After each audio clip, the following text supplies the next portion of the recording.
Olá, turma.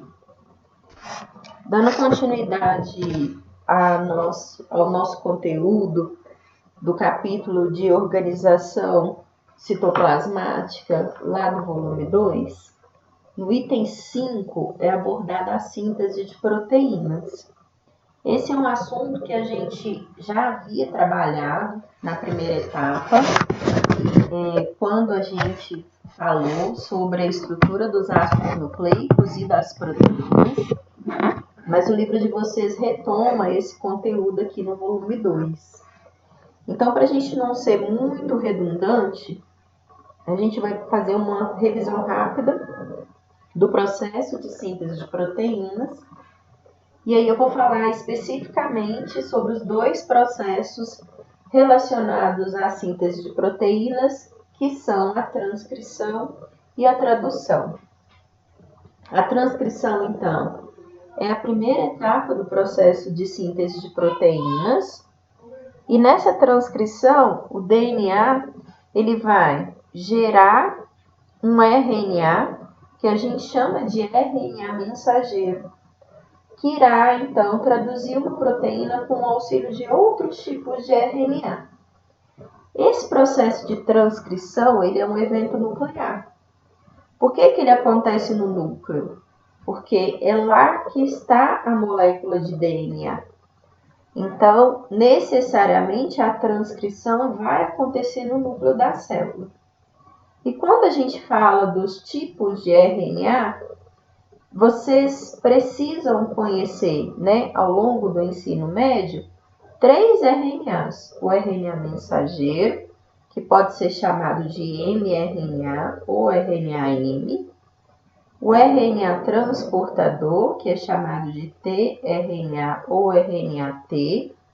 E o RNA ribossômico, que é chamado de rRNA ou RNA-R. O RNA mensageiro ele vai conter a informação genética para a sequência de aminoácidos das proteínas, enquanto o RNA transportador vai identificar e transportar os aminoácidos até os ribossomos, e o RNA ribossômico ele é o constituinte dos ribossomos, que estão diretamente relacionados à síntese de proteínas. Então, vamos lembrar esse processo de transcrição seguido de tradução, usando esse desenho esquemático em que a gente tem aqui uma célula. Essa célula, ela tem um núcleo, que está aqui em verde, e um citoplasma, que está aqui em branco. Nesse núcleo, eu vou ter a figura do DNA, que vai sofrer o processo de transcrição. Então, no primeiro momento, eu vou ter o rompimento das ligações de hidrogênio, estão aqui representadas, que unem uma fita a outra. Quando eu tenho o rompimento dessas ligações de hidrogênio, eu tenho a separação das fitas do DNA. Isso dá espaço para a atuação da RNA polimerase, que é a enzima responsável pelo processo de transcrição. Então, a RNA polimerase ela vai se encaixar no gene a ser transcrito. Ela inicia esse processo de transcrição de forma complementar, respeitando a complementariedade entre as bases nitrogenadas. E aí é gerada essa molécula de RNA mensageiro. Esse RNA mensageiro, no primeiro momento, ele é chamado de RNA mensageiro primário. Esse RNA mensageiro primário, ele vai precisar deixar o núcleo da célula em direção ao citoplasma.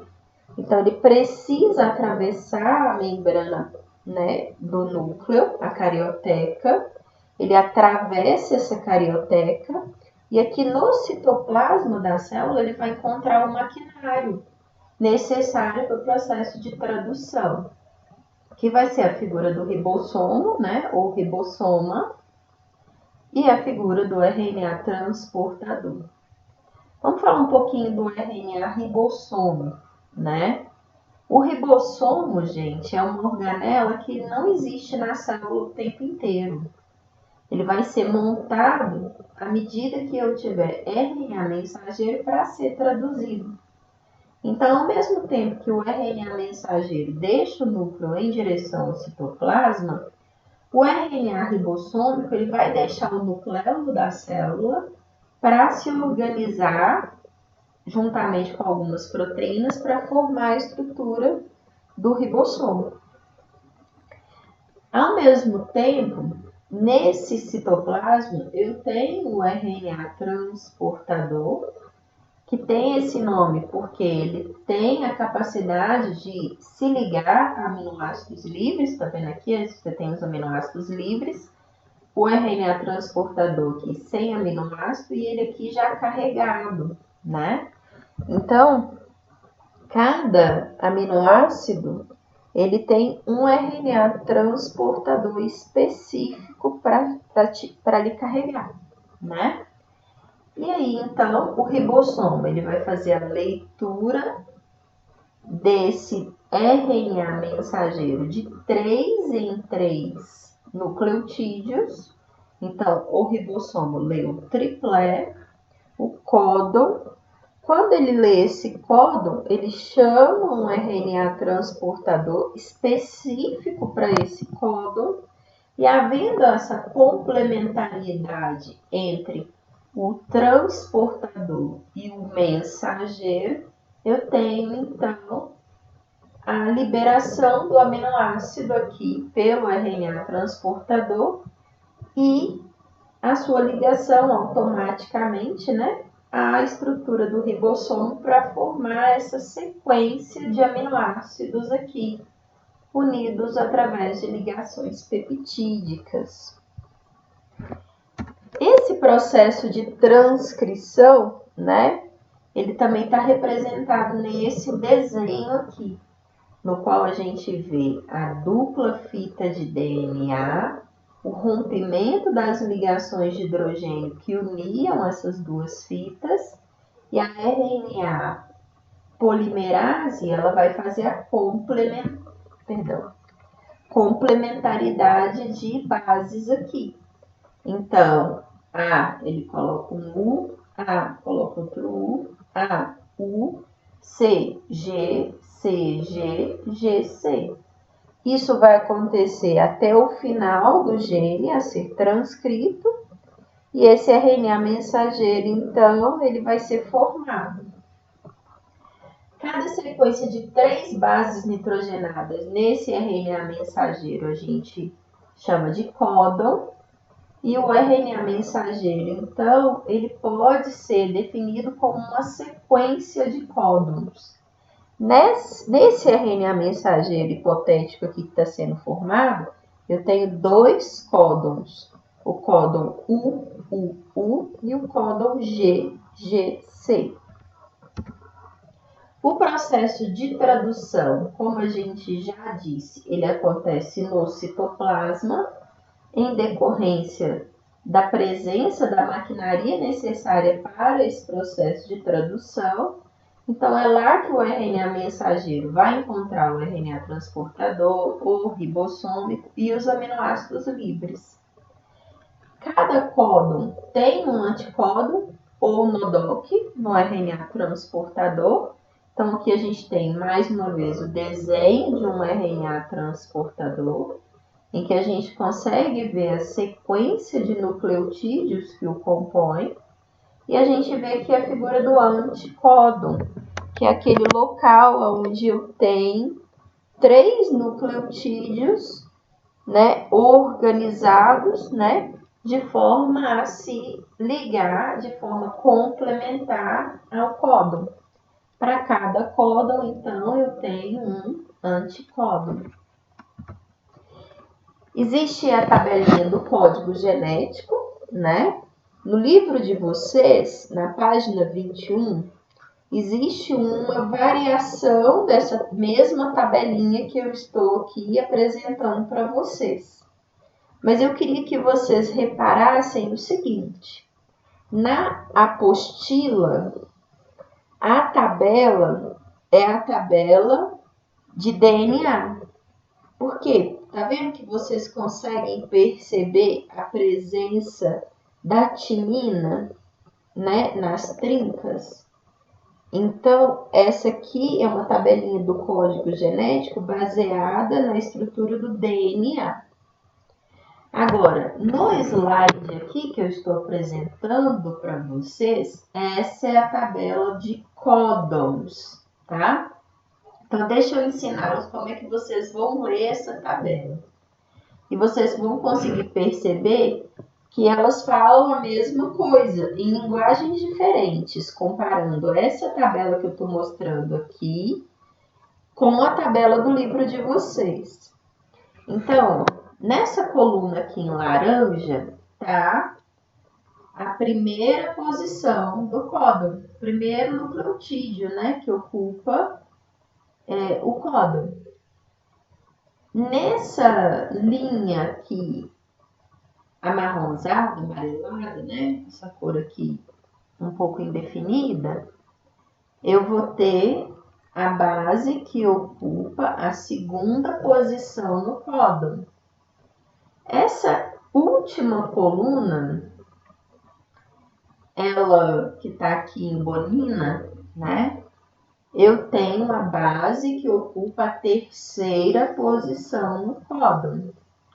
Então, por exemplo, ó, se na primeira posição eu tiver A, na segunda eu tiver U e na terceira eu tiver o G, eu vou ter o aminoácido metionina na minha proteína.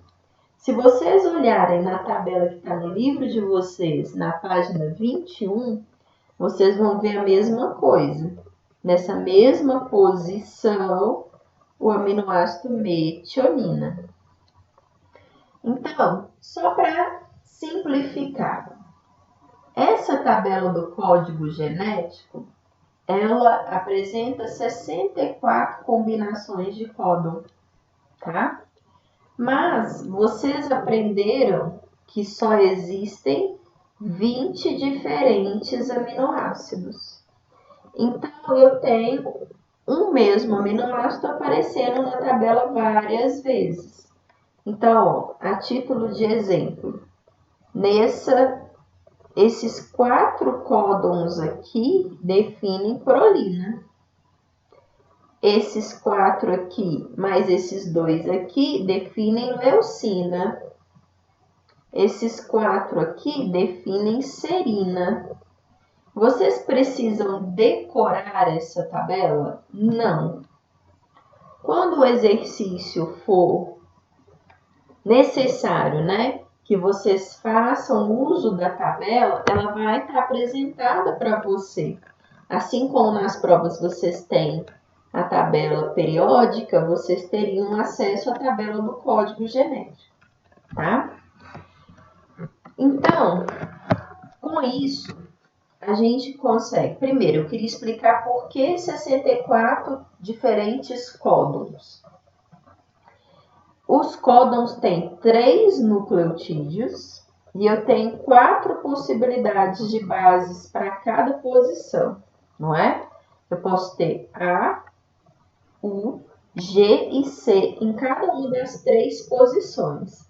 Então, isso é uma combinação matemática. Combinação de 4 letras, 3 a 3. Então, eu posso ter na primeira posição 4 possibilidades, na segunda 4 possibilidades, na terceira 4. 4 vezes 4 vezes 4, 4 vezes 4, 16. 16 vezes 4, 64. Então, eu tenho 64 combinações possíveis dessas 4 letras. Por isso, são 64 códons. Alguns desses códons chamam atenção. Eles estão marcados aqui, ó. Metionina está marcada em azul. Por que a metionina está marcada? O único códon que define metionina é o códon AUG. E esse aminoácido é o aminoácido de iniciação. Todas as proteínas dos eucariotos, que são aqueles seres, né, que têm a célula com núcleo definido, tem como primeiro aminoácido em suas proteínas metionina. E vocês vão perceber aqui, ó, 3 códons que estão marcados como fim. O que é fim? Fim é término, né? Então, dependendo da tabela, você vai ver que aqui está escrito stop códon, códon de parada, tá? Todas as vezes que esses códons aqui aparecem, que é o códon UAA e o UAG, assim como UGA, o ribossomo não vai localizar RNA transportador para eles. Então, quando o RNA transportador não aparece, o ribossomo entende que a síntese acabou. Então, existem 3 códons de parada, que são esses 3 aqui, né? Algumas propriedades da tabela do código genético que a gente pode falar. Esse código genético ele é universal. Sendo assim, A ou G vai determinar o aminoácido metionina em todas as espécies conhecidas. E isso é muito vantajoso porque a gente percebe que a linguagem genética é a mesma para todos os seres vivos. Então, hoje, nós conseguimos usar essa característica ao nosso favor. A gente pode inserir, por exemplo, um gene humano em bactérias e as bactérias vão conseguir transcrever e traduzir esse gene gerando a proteína do meu interesse. Então, existe hoje a insulina que é produzida por biotecnologia, que nada mais, nada menos é do que isso. Eu recortar o gene humano, inserir numa bactéria, a bactéria passa a ter capacidade de transcrição e tradução desse gene, ela produz a insulina humana, a indústria farmacêutica purifica isso e disponibiliza na farmácia para o diabético. Mesma coisa acontece com o hormônio do crescimento. O gene do hormônio do crescimento humano é inserido numa bactéria que transcreve e traduz esse gene, produzindo o hormônio de crescimento que a indústria farmacêutica purifica e vende na farmácia. Outra propriedade importante do código genético é o fato dele ser degenerado. O que é essa degeneração? O mesmo aminoácido ele pode ser codificado por mais de um códon. Então, a gente deu aqui alguns exemplos, né? De mais de um códon definindo o mesmo aminoácido, ok? Vamos lembrar também, né, que existem 20 aminoácidos, 10 naturais, 10 essenciais. No entanto, o código genético reúne 64 diferentes códons, né? Então, a gente vê que esses 64 diferentes códons vão carregar informação para esses 20 aminoácidos. Ok, então, pessoal. Eu queria que vocês lessem com atenção, né, as atividades que estão sendo propostas lá no roteiro, que vocês executem os exercícios e que a gente possa fazer, né, a correção das dúvidas na nossa live de quarta-feira, tá? Então, estejam com o conteúdo de vocês em dia para que a gente consiga efetivamente, né, diagnosticar qualquer dúvida que ainda exista sobre esse conteúdo, para que a gente possa seguir com a nossa apostila, tá? Espero que vocês estejam bem, continuem se cuidando e até a próxima oportunidade.